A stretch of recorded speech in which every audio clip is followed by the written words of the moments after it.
But for more of these kind of bands, feel free to look up Banned in the USA Beyond the Shelves. The most banned books of 2023-2024 school year is 19 Minutes. This bestseller is a riveting book. It's basically a startling and poignant story about the devastating aftermath of a small town tragedy. I'm assuming based on the front cover, it has to do with a school shooting. Looking for Alaska by John Green, 97 bans. This chronicles the impact one life can have on another. Number 3, The Perks of Being a Wallflower, 85 bans.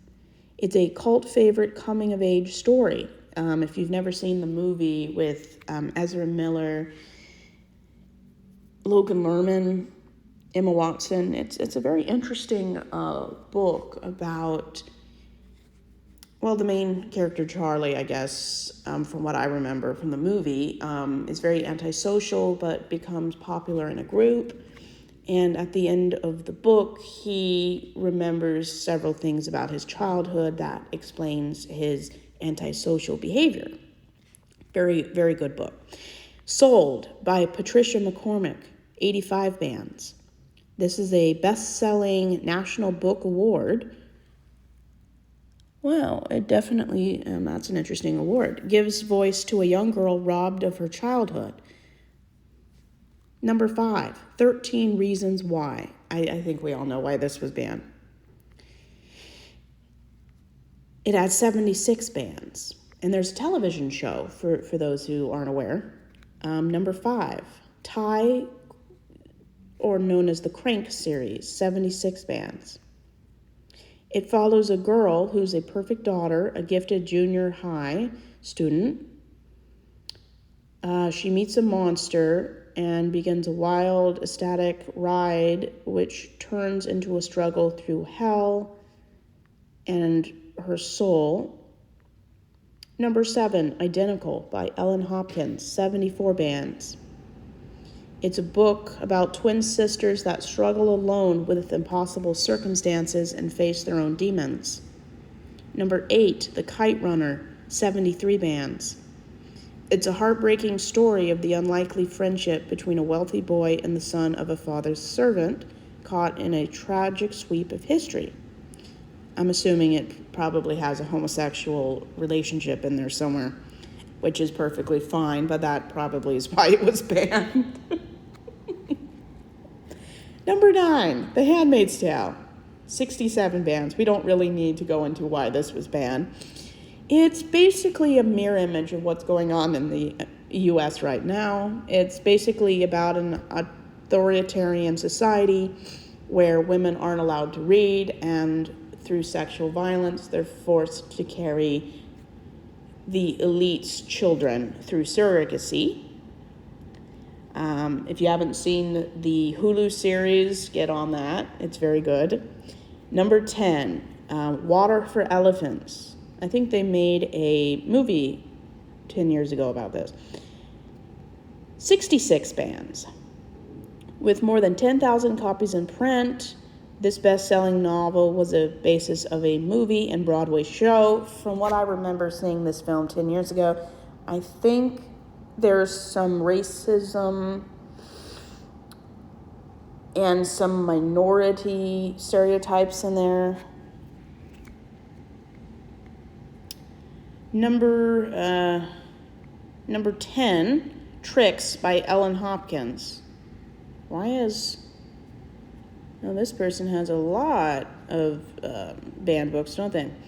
66 bans. 5 troubled teenagers fall into prostitution as they search for freedom, safety, community, family, and love. Oh, it was a number 1 New York Times bestseller. Okay.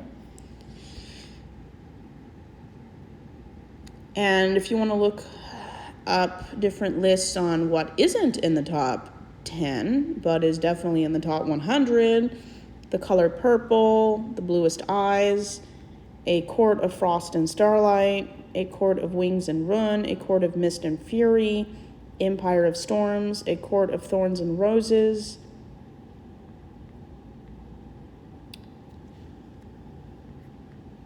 There's an underlying thread of racism.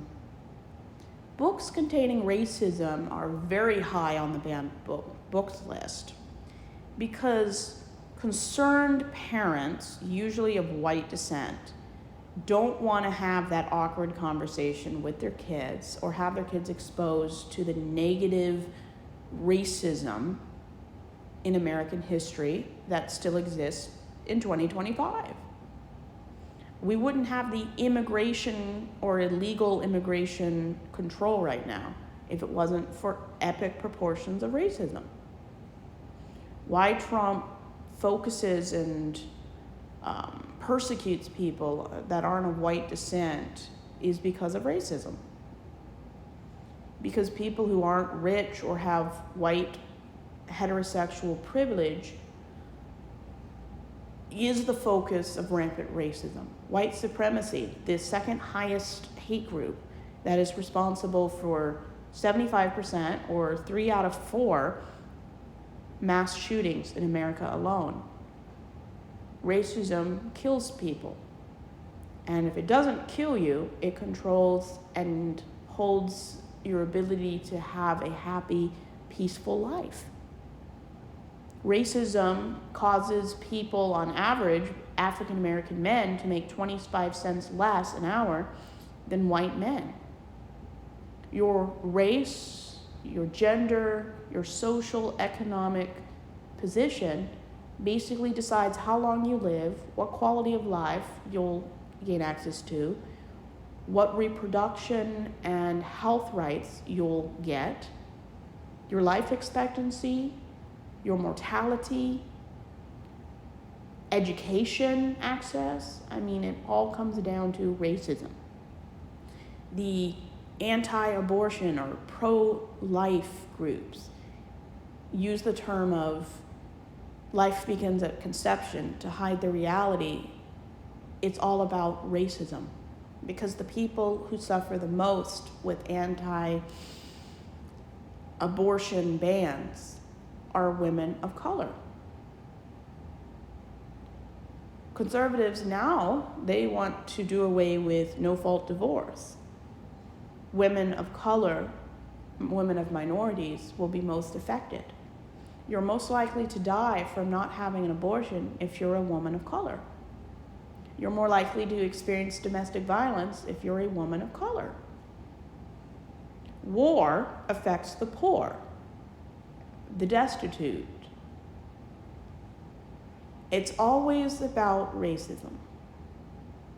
And even if it's not about racism and queer phobia is all intertwined. Because I'd say half the people in the LGBTQ groups are not white. They're in other different racial groups. And if you're a trans woman of color, you have to fight against sexism, racism, transphobia. I mean, you're being hit by every side by a different hate group every day. The only thing worse, well, let me correct myself. The only thing that's harder than being a trans person is being a trans woman of color who's an atheist. I mean, the more things you add to a situation that a hate group will focus on, you're diminishing quality of life. You're most likely to be killed in the US when you're trans and a woman of color. Over 2,000 people die every year due to racism and queer phobia. And book burning is not a new thing. It goes all the way back to when writing was discovered. Censorship is what I call a machine dressed up as righteous indignation, parents' rights, and racism.